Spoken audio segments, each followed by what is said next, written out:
Program Zdravá spoločnosť, ktorý predstavil Marian, je, si myslím, tým pravým spôsobom na riešenie problémov slovenského zdravotníctva, pretože ja považujem tento program za úplne komplexný, odpovedajúci na všetky otázky a všetky problémy slovenského zdravotníctva.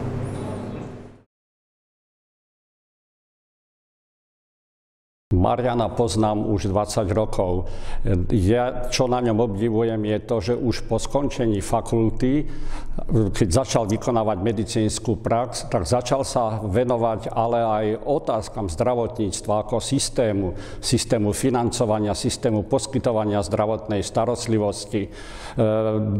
Dokladom toho, že má schopnosti aj v tejto problematike je, že sa mu podarilo skonsolidovať Všeobecnú zdravotnú poisťovňu počas obdobia, keď bol generálnym riaditeľom. Vážim si na ňom ohromnú pracovitosť, skromnosť a zmysel pre priateľstvo.